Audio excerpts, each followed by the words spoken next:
We all know that person. The one who just handles everything. They never ask for help. They always seem to have it all under control, right? They're the rock, the problem solver, the person you can always count on. But what's really going on behind that incredible strength? Well, today we're going to dive deep into the psychology of extreme self-reliance. So let me just ask you, straight up, does that sound a little too familiar? Are you that strong one in your circle? The go-to person for your family, your friends, at your job? The one who just quietly shoulders all the burdens, maybe even believing that asking for help is some kind of weakness? Just think about that for a second. Because you see, that very idea is right at the heart of what we're talking about today. Because here's the thing, and it's a big one. As much as we admire that fierce independence, it almost always comes with a hidden weight, a shadow side. And that shadow can lead to some really tough stuff, like isolation and just plain exhaustion. It is a silent burden. And just getting a handle on it, understanding it, that's the crucial first step to finding a much healthier balance.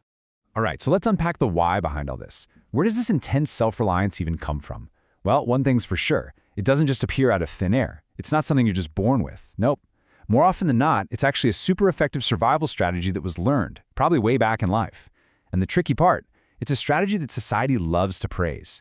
We call people strong, resilient, and all that praise just reinforces the behavior even more. So it often starts right here, with needs that just weren't met early on. Think about it. A child learns, time and time again, that they can't consistently count on others for comfort or support or just feeling safe. What happens then? Well, a really powerful core belief starts to take root. A little voice that says, I can only truly trust myself. And from that single belief, a whole strategy for life is born. Handling everything alone?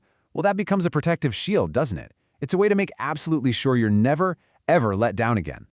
Okay, now we get to the price of going it alone. And what's absolutely fascinating here is the huge disconnect between how the world sees these super self-reliant people and what they're actually feeling on the inside. I mean, on the surface, they look like the definition of success, right? But internally, oh, that is a whole different story. This is the what of it all, what it actually feels like to carry that silent burden. And this slide just lays it out perfectly. It's such a paradox. The external view, what everyone else sees, is someone who's totally competent, completely in control, just unflappable. But the internal reality? It's a world away from that. We're talking about pure exhaustion from trying to do it all, a deep sense of isolation, and that constant humming anxiety in the background, that feeling that you might drop one of the million plates you're spinning at any second. So the key takeaway here is that this is so much more than just feeling tired. It has real, tangible costs. I mean, think about it. Chronic stress from always being on, a huge risk of total burnout, and this really deep-seated loneliness that comes from never truly letting anyone in. And that makes it incredibly hard to form authentic relationships. Because, let's be honest, if nobody ever sees your struggle, do they really, truly see you? Okay, but it doesn't have to stay this way. In this, right here, is the hopeful part. There is a path forward. And it's not about giving up your strength, not at all. It's about redefining what strength even means. The new path, it's all about finding the courage to truly connect with others. And the key, the absolute master key to this new path is a word that can be, let's face it, pretty terrifying for a fiercely independent person. Vulnerability. For so many of us, that word just screams weakness. But I want you to really look at this definition. It's not weakness. It's the courage to be seen, really seen, struggles and everything. And that, right there, is the foundation of any genuine human connection. So how do you even start to practice this? Look, you start small. I mean, really small. Don't go asking someone to help you move apartments on day one. No, just ask a coworker for their quick opinion on an email. That's it.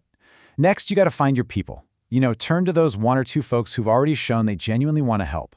And finally, be specific. Instead of just saying, I'm so stressed, try something like, hey, could you possibly watch the kids for just an hour so I can finish this one thing?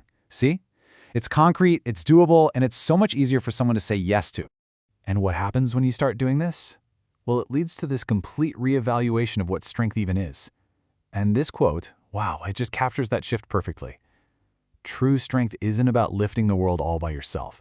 It's about building bridges so that other people can help you carry it. It's about interdependence, not just independence. That's the real sign of resilience.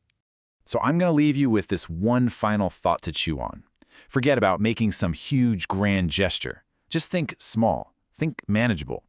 What is one tiny, totally low-stakes act of vulnerability you could practice today? Maybe just admitting you don't know something or asking for a tiny piece of advice? Because that one simple act, well, that could be the very first step toward finally lightening that silent burden you've been carrying.